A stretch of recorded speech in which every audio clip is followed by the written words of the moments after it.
Hello everyone, I'm John Green, reporting from Paul's radio station during January 28, 1986. It's pretty clear that Ronald Reagan's purpose is to inform and persuade the world on what happened and why everyone should trust him.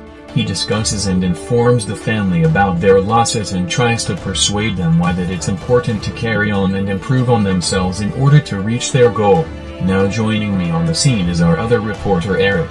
What's the tone of the speech, Eric? The tone of the speech is informal and optimistic, because he's informing everyone about the tragedy known as Challenger disaster, and optimism because he's trying to persuade the world why NASA does what it does and why we should continue to research this subject.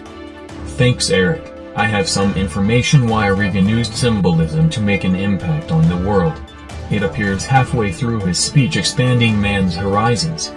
The future doesn't belong to the faint-hearted, it belongs to the brave. The Challenger crew was pulling us into the future, and we'll continue to follow them. This is an example of symbolism because he's symbolizing what was the purpose of the Challenger by using the words pulling us into the future. This allows Reagan to get his point across easy. Ronald Reagan's speech really tried to get me to trust him in what he's doing.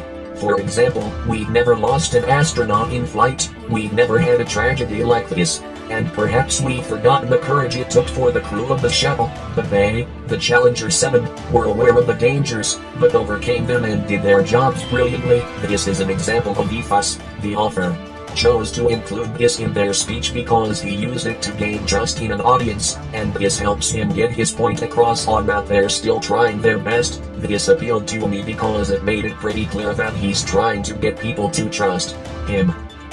Ronald Reagan's speech really tried to get an emotional response out of me.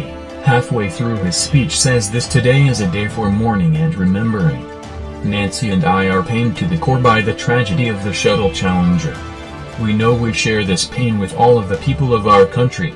This is truly a national loss. This is pathos because it's trying to get an emotional reaction out of the audience. The author chose to include this in their speech because he wanted to bring a connection with the audience and make them care about what he's saying. We are going to take it back to Eric to show us about the effect that credibility had on the audience. Well, this has been a strange and sad day out here today. Reagan had an incredible effect on the world.